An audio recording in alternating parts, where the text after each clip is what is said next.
So good afternoon, everyone. And I hope you had a delicious lunch and you're all energized to start this afternoon session. Where, because of the delay, we will not have the second break. So we'll go straight into the next session afterwards. So I guess people can easily go get their coffee and so forth if needed. So effective blue carbon action depends on more than science, strong science alone. It requires clear policy frameworks, practical implementation on the ground, and sustained collaboration among researchers, governments, practitioners, and community. How do we connect the dots between science, policy, and practice to unlock the full potential of blue carbon ecosystem for climate mitigation and sustainable development? I am Rahana Juman, the Deputy Director of the Institute of Marine Affairs right here in Trinidad and Tobago. I will be your moderator for this panel discussion on bridging science, policy, and practice in blue carbon.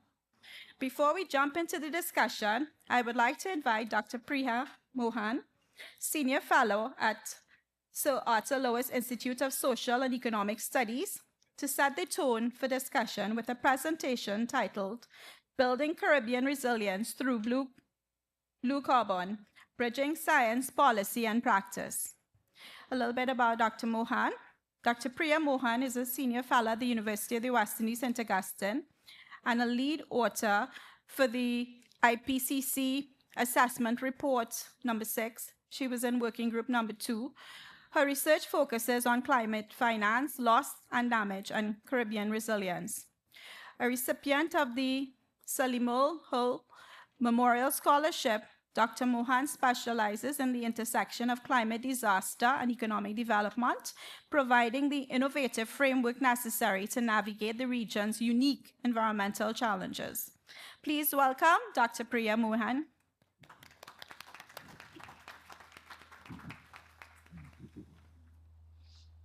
Okay, good afternoon, everyone. Thank you, Dr. Truman, for that introduction.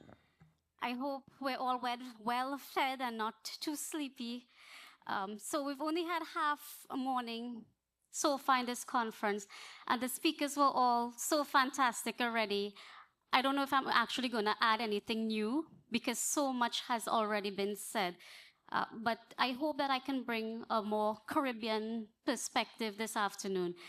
So good afternoon again, everyone. I want to thank the conference organizers, my university, the IDB, and other partners for the invitation to speak. Now, when we talk about blue carbon, generally it's seen as a very theoretical, long-term tool for mitigation.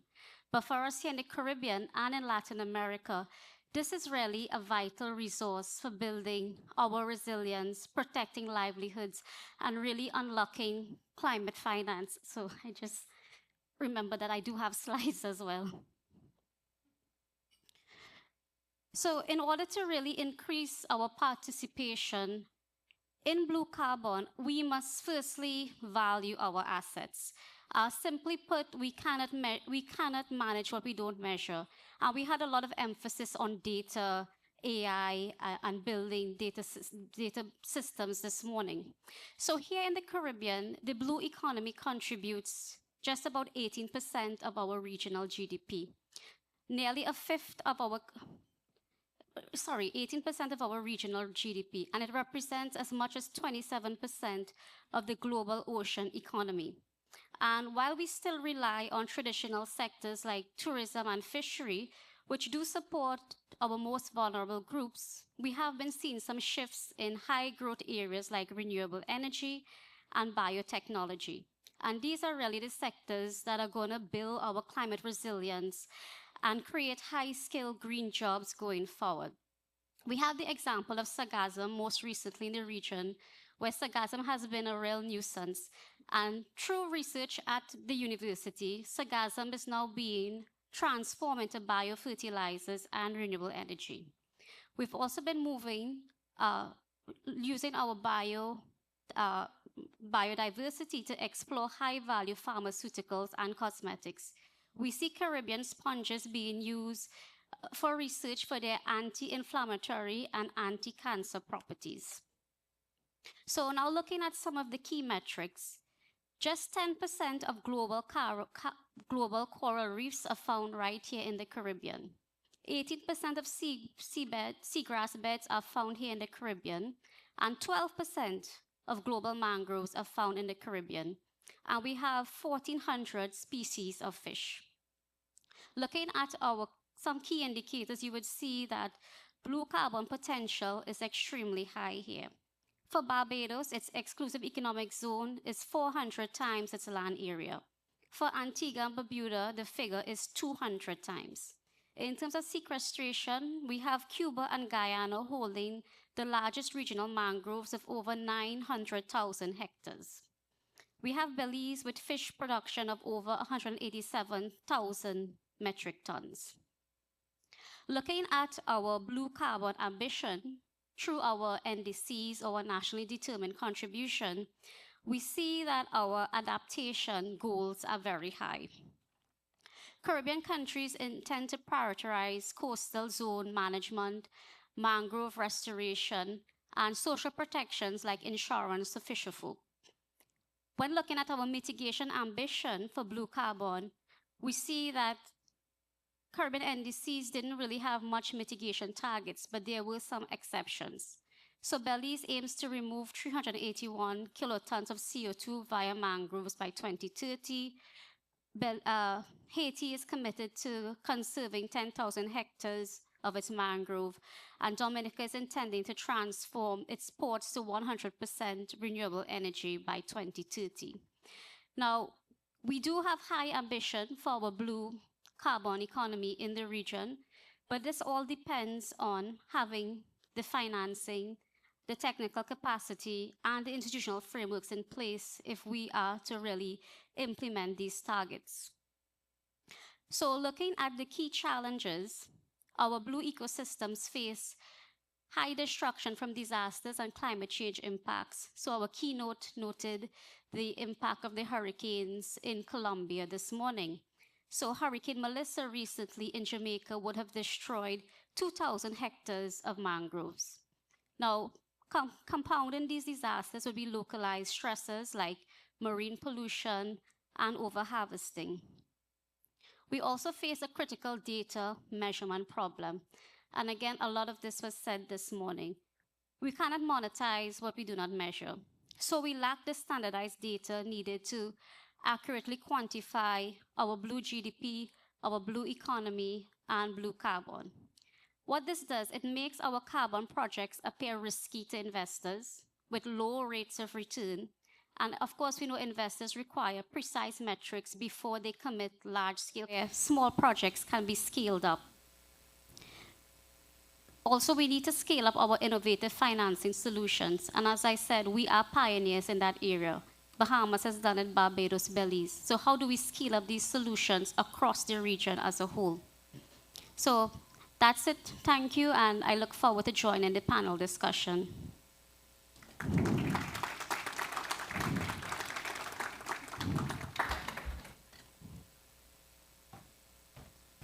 So thank you, Dr. Mohan. Your presentation has provided some food for thought. But before we delve into it, I would like to invite the other panelists to join us on the stage. Joining us now is Gerard Alling, Climate Change Senior Specialist at the IDB. Gerard joined the IDB in 2008 as a Clean Energy and Climate Change Specialist, and currently he works as a Climate Change Senior Supervisor within the Climate Change Division of the bank. Gerard coordinates the division adaptation and mitigation activity in the Caribbean region. Prior to joining the IDB, he was a policy fellow with the Center for Energy and Environmental Policy at the University of Delaware, where he managed projects that focus on renewable energy policy and climate change issue. Gerard holds a master's degree in energy and environmental policy from the University of Delaware in the USA, and a master's degree in wetland ecology from the University of the West Indies, Jamaica. He is a Caribbean Fulbright scholar. He was my first boss. Yes. We also have Ms. Raquel Moses, Global Ambassador of Race to Zero and Race to Resilient campaigns, and CEO Caribbean Climate Smart Accelerator. Ms. Moses is CEO and Director, as I mentioned, Caribbean Climate Smart Accelerator, leading transformative climate and sustainability initiative across the region. A global ambassador for for Race to Zero and Race to Resilient. She also served on Salesforce Global Web3 Board and as a trustee of the Trinidad and Tobago Olympic Committee. Previously head of Microsoft Trinidad and Tobago, president of InvestTT, and regional VP at Fujitsu, Raquel is recognized for driving innovation, coalition building, and global climate action. Thank you. And last but not least, we have Tamara Ujawan. Did I pronounce your name properly? Okay. Is a managing director of Mora Carbon, a Trinidad and Tobago-based firm with an international reach. She has over a decade of experience working in low carbon development and carbon markets. Having started as a trader working on board compliance in the EU ETS and voluntary carbon market, she has worked on emission reduction project design and development. In addition, she conceptualized and designed a carbon project based on mangroves in St. Lucia and initial policy design for establishing a compliance carbon pricing mechanism in Trinidad and Tobago. She has consulted for the IDB, GIZ, and UNFCCC. So thank you to the panelists. And I just want to remind you can submit your question through the Q&A tab on the conference virtual stage. And for those of you in the room, you can access the virtual stage by scanning the QR code on the screen or on your table. If you have not yet logged in, you can log in with the email address you used to register for the conference. So before we start, I just wanted to ask the audience if you have any questions for Dr. Mohan. No pressing questions? Okay, then I'll ask the panelists. Do you have any questions for Dr. Mohan? I loved all of the data sets that you presented, and I think that it was so incredible seeing all of that data together, because you talked about the fact that we don't have enough data. Where were you able to pull all of that from? Because I was like, I want all of it. So that actually came from the paper that would have been on one of the slides, where a paper that I did, and it's published in Marine Policy, where I would have studied the NDCs across the 13 Caribbean countries, the initial and the updated NDCs. And I would have provided that context of trying to map the blue economy across the Caribbean. And it was not easy to pull the data across all of the Caribbean. And that's to make the point that we often complain that we lack data, but there is a lot of data available. It's packaging it and making it accessible and presenting it in a way that policymakers, business persons, civil society can have access to it and make it useful. Okay, can I ask one more question? Of course. So in looking at all of what you presented, I think there's so much that we can do. And sometimes I think that the thing that keeps us back from where we need to get to is that we try to do everything and end up getting nothing done. If there were one thing that you could pick out of all of the possible next steps and options that we have, what would be the one thing that you think would be a catalyst for us to start making some really exceptional, measurable progress? I think the first thing we can do is what we're exactly doing in this room. The concept of blue carbon can seem very technical, and demystifying what blue carbon is to even academics, persons who are knowledgeable in the field. I'm no expert in blue carbon, so being here in this room today and tomorrow, this morning was like an incredible experience for me, just absorbing all of the information. So the first step would be that knowledge sharing, that listening, and giving that critical feedback as we think about how we create the roadmaps going forward. Any I do have a question. You have a question, Gerard? Yes, I have a question. We talk about access to financing, and that's a big issue, and we always talk about it, what's out there, who can access it or not. Even within SIDS, you have disparity, those who are ODA countries and those who are not. So Trinidad, Barbados, Bahamas cannot access the same level of financing, ODA financing, as that of Jamaica or Belize. And so we focus on that. But we tend not to focus on execution of those resources when they come in. Have you seen a country or entity that's been able to both access well and execute well within the region? I want to give some context to the climate finance distribution before I get to the question and the whole issue of ODA. So just 0.2% of global climate funds reach SIDS. 0.2% of global climate funds reach SIDS. And within that 2%, 35% reaches the Caribbean. 45% goes to the Pacific. So the pot is very small. But at the same time, we need to have a pipeline of projects to implement when that money comes in, because there is money. So we need to have that pipeline of projects. And you ask, who is a good entity? So I don't want to single out, but you see the examples where we've had countries leading. So we've had Belize being able to lead with their debt for climate swap. We've had Barbados being able to lead with their debt for resilience swap. We've had the CRIF leading with the parametric insurance. So I think we have leaders both at the government level as well as institutional level in terms of implementing the projects. I think a very unrecognized sector would be civil society as well. So we do have a lot of really good civil society organizations that I've had the opportunity to interact with in the last year who have been implementing climate projects. So we have Canary, we have Helen's Daughter, we have Cropper Foundation, and they've all been doing really good work. We have Aya Movement here in the crowd, and so these are persons who have been able to navigate that complex climate finance architecture to receive the funds. They've been able to execute the projects and have robust monitoring and evaluation to show their donors transparency in accessing and implementing the funds. Can I jump in on that one as well? Sure. Yeah, I think at a country level, and I agree with all of those, but at a country level, I think Antigua and Barbuda is an absolute star. They have had a board seat on the GCF.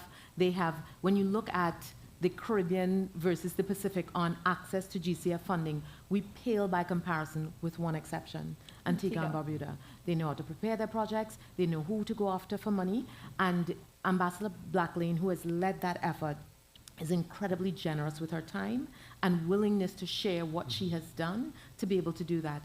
And sometimes it is just not trying to reinvent the wheel, not trying to find a whole new solution, but just following this in the steps of the people who have done it. And I think Antigua and Barbuda is definitely a model to follow. Just to follow up, and I think you mentioned some of the characteristics of those entities that have been successful. Transparency, having champions, Diane.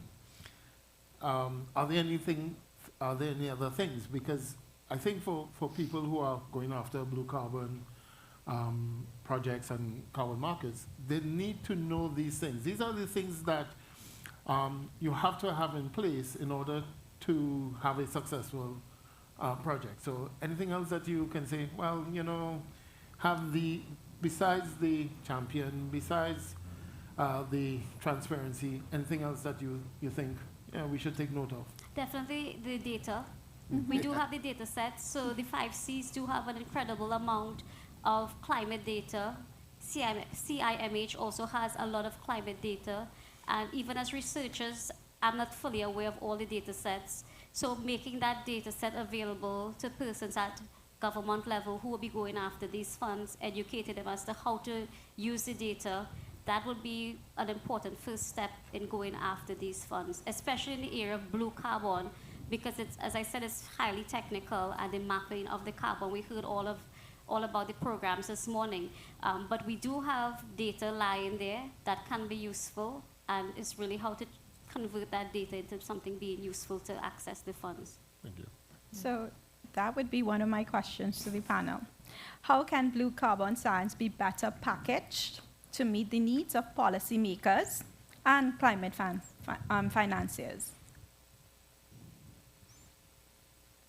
I can go first. Okay. because it was a comment I had on your way forward.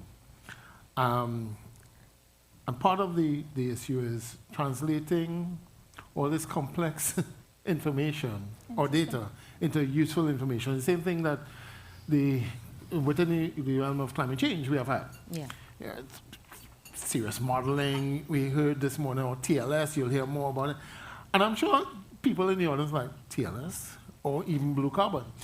Being able to have the various actors within the discourse understand all these concepts. And it's particularly important, especially when you're looking at project developers, financiers, and scientists. Because the scientists tend to have this, you fully understand what I'm talking about when I say blue carbon. Or when I start talking about NDCs and BTRs. And we talk within our bubble. What we do not do, I still consider myself a recovering scientist,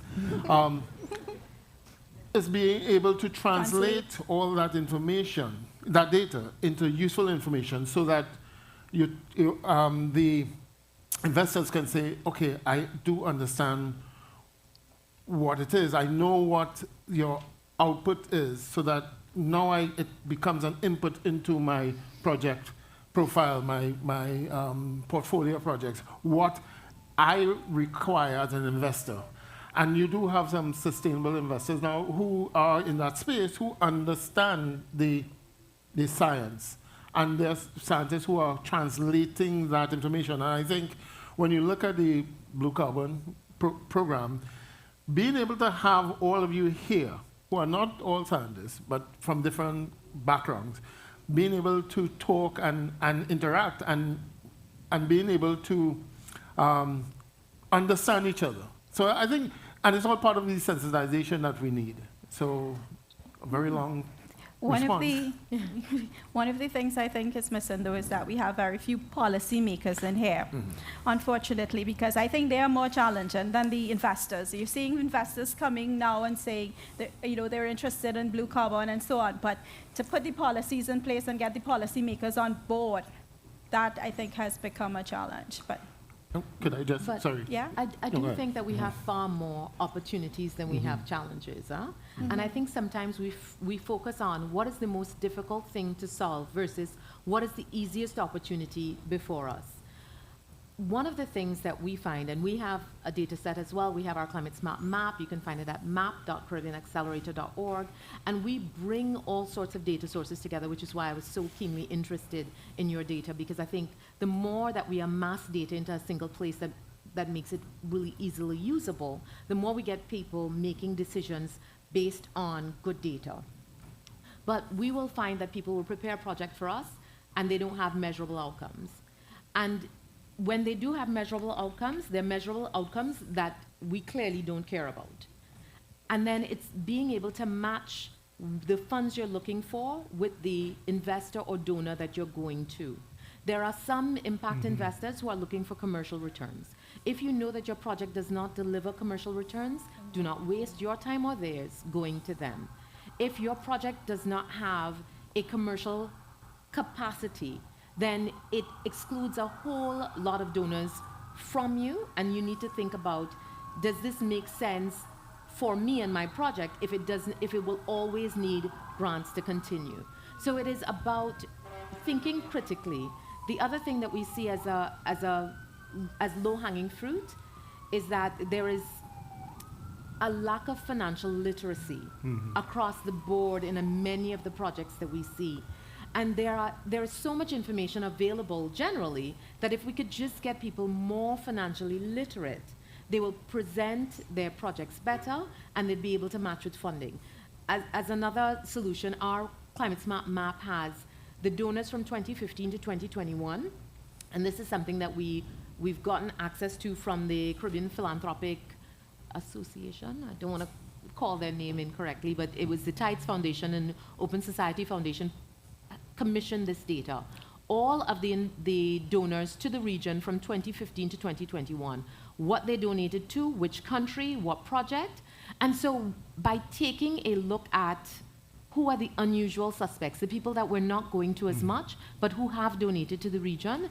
That can give you a sense of who you need to go to get your project funded. So I think there's so many paths to success, and we keep looking at the blocked roads. I want to bring Tamara. Yes, so just talking about the regulatory frameworks and enabling environment policy. One of the things as well, you have all the data, you have access to financing, and then basically your project is locked because the enabling environment is not there to actually sell the carbon credits, and that's a really critical missing piece because we have these regulatory bottlenecks, any greenhouse gas emission reductions, any mitigation activity, that belongs to the country, and you need to get this letter of intent to release that, and that is uncertain. So even if you do develop a project at this point in time, you're a little bit locked in. Yeah. So yeah, we can do everything right, but unfortunately, we do need to get the policymakers in the room to open this avenue. Yeah. And I agree with you, and I empathize. And I do. I agree, and I empathize. I will say, though, that I have been in a situation where previously, heading up InvestET, for example, we were bringing in an investor, and I called to have a meeting with Ministry of Education about this specific type of investment, and they're like, oh, no, they aren't allowed to do that. Mm-hmm. And I said, okay, that's interesting. I said, tell me where it says they're not allowed to do that. And they're like, no, it's not permitted. I said, okay, great. And this is different from what you're saying. But the fact is there are times when we perceive barriers based on someone telling us no that does not have the capacity to tell us no. And in this situation of blue carbon, it is in fact a fact that there are barriers. And it's the same thing in Jamaica, it's the same thing in Bahamas, and we have to break down that barrier. But there are other barriers that we face on the road to that one, where someone says no that does not have the capacity to say either no or yes, and we need to be able to be strong enough to say, if you can't point to me where this isn't permitted, then I will continue to push forward. Not all of us are as fearless as you. You know what? 5 parts fearless, 95 parts not so smart, but it works in my favor from time to time. Yeah, but on that point about being fearless, I don't think we have the time again not to be fearless. Right. As we saw with Jamaica twice and other places, systems are changing so rapidly, and we really need to implement those programs. So, the fearlessness has to come in quickly because solutions are needed now. Yeah, Yeah. that's true. So, just to the panel, so what type of policies do you think are attractive to the policy financiers? What kind of policies we need to really, formulate in order to attract finance? You know what I hear a lot from our investors? Clear policies. Mm-hmm. It doesn't matter if the policy prevents doing what you're proposing to do, then obviously that's a non-starter. But if you have clear policies, and I think we saw the policy shift in Barbados, especially in what they were doing on renewable energy. We also saw it. We had a clean water initiative in Barbados, and you weren't allowed to collect rainwater to conduct a business in Barbados because all of the water belonged to the state.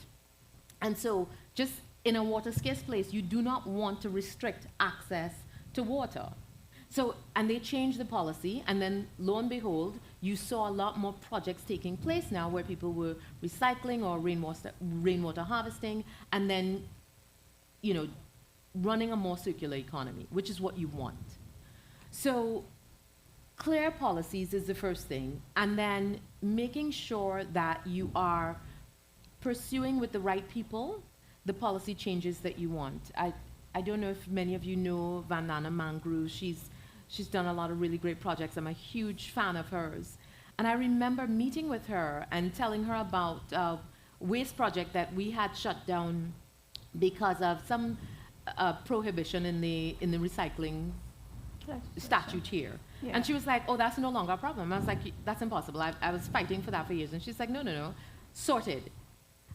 And the fearlessness of this person just inspired me to just realize, wait a minute, some of these barriers that we think will take years and eons to overcome, you just need one person willing to break down that door to make it to the other side.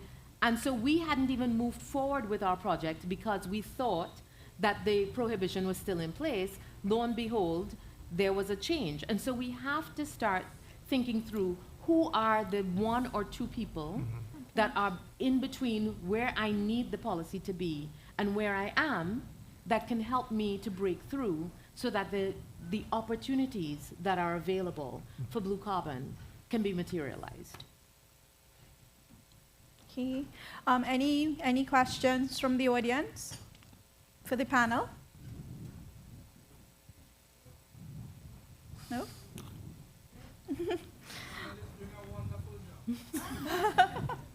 So, in terms of Black countries, right, what are some of the fruits of Black collaboration that you see? I would say, In term- oh, sorry, yeah, just definitely learning. So for the St. Lucia project, when we were looking at it, Vida Manglar was one of the projects that we considered, that we could frame this project after. So definitely learning opportunities, capacity building, even the structuring in Colombia, how they first created the voluntary carbon market and then alongside the carbon tax and having credits in circulation alongside the tax.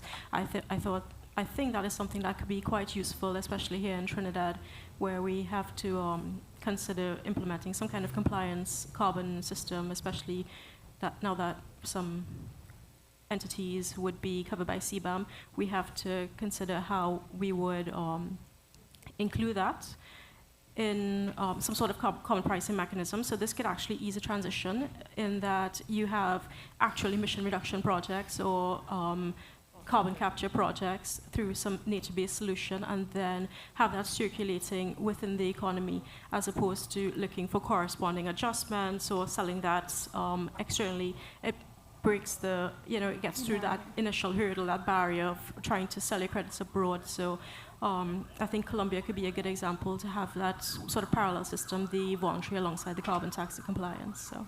And how do you then have the outputs from these projects scaled up to other outside of the beneficiary countries, the other? Well, one of the things we like the project in St. Lucia that you keep speaking about, because I know the OECS is also interested in a blue carbon project. So how the learnings from St. Lucia, for instance, can be applied? Well, one of the things I think they're going to talk about St. Lucia tomorrow as well, but. When we got the data set for that project, it was incomplete. We simply looked at above ground biomass and didn't consider the richness of below ground and soil, organic carbon. So that project was stymied a little bit, and I think they're working on doing that quantification right now. But I mean, my background is not in mangroves really to speak of that side of it, the nature side of it. But it was very curious that even in a small country like St. Lucia, there were so many different types of mangrove. You had basin mangrove, riverine fringe, and I would just imagine here in Trinidad, you would also have these different types of mangroves that you would have to consider, and the species of mangrove trees as well, and each one of them would have their, different ability to store how much carbon. So I think that's it was an eye-opener for me, looking at a smaller country like St. Lucia. And, I think it's very useful here in Trinidad to really consider the structure of the mangroves. And so, yeah. Thanks. Before you go on, no, I think one of the benefits is being able to share all this wonderful information. Yeah. And we have a very good example here of the community of practice under the MRV. Lots of people who never knew they were working together on blue carbon from Colombia, Panama, Jamaica, Suriname, and others have come together and started sharing. And so all these things that we have come across on TLS, on methane, have been the product of people sharing about their projects. What works and also what does not work. And that's also critical. Sometimes you learn from the errors of others. so that you start building a really robust project. Being able to share with Toby on his program, that's been, I think, one of the most eye-opening lessons under this program.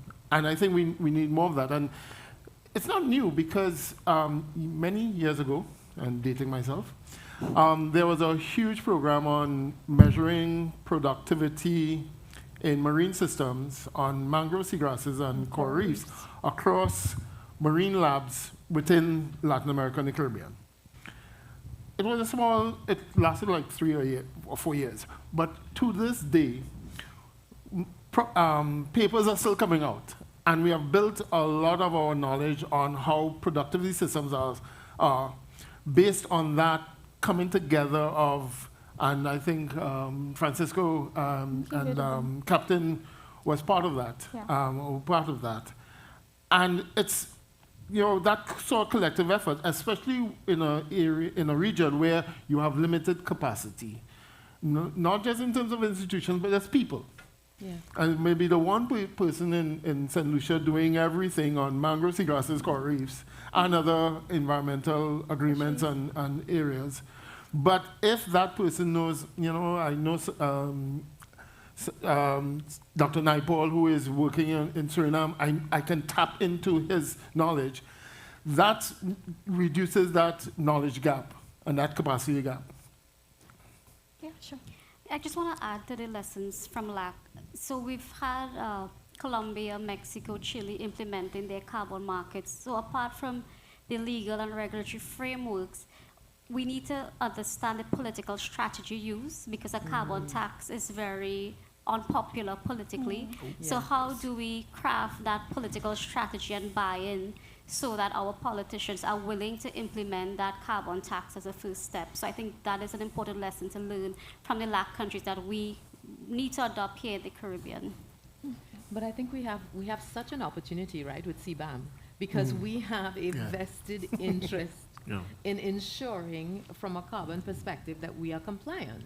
Yeah. So I think the conversation prior to CBAM would have been a more uphill of a battle versus now, where we can specifically tie this to our potential future revenues. So we have to think about how do we all come together to ensure that we have the ability to meet the requirements of CBAM for all of our exports into the EU, so that we can, not suffer further, but have even greater market access. Because there are some countries that are going to fall off because they can't meet those requirements. What an opportunity for us. Yeah, certainly external pressure would do it. Always does, fortunately. Anyway, we're almost out of time. So before we close this session, I want to give each of the panelists the opportunity to give some closing remarks. So we could start maybe with Raquel. No pressure to What inspires me about this is that, and to just go back to the last question about collaboration, is that there is a lot of collaboration taking place all over the place. It's just that we're not hearing a lot about what's actually taking place and how people are connecting. And I think that is what we are required to do, is to tell the stories about how these collaborations are taking place across borders. We have we have entrepreneurs that we're working with that are expanding not just into Guyana, but also into Colombia. And the more that we have those sorts of opportunities, the more we create cohesion in our region. We are, and I just talked about on a panel last week, that we're suffering from an America First policy, but there's America's First approach that we can take where we work together to support each other, not from a place of selfishness like, well, we're going to crowd everybody else out, but thinking about how do we build strength across the boundaries and within the region that we're in so that we all become stronger and more resilient together.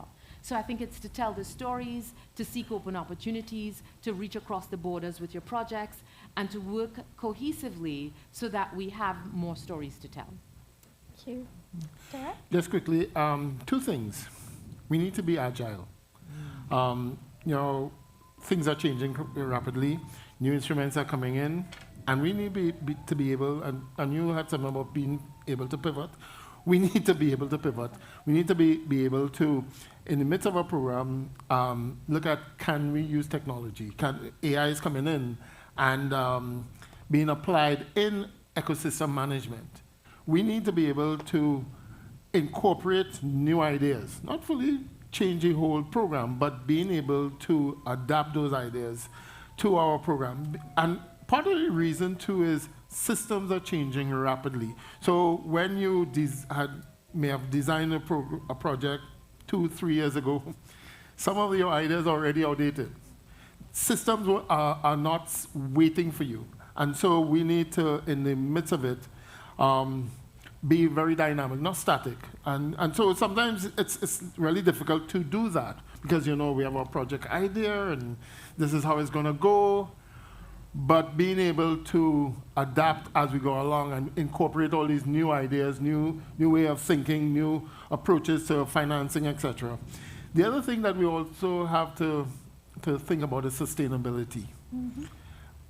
Big issue.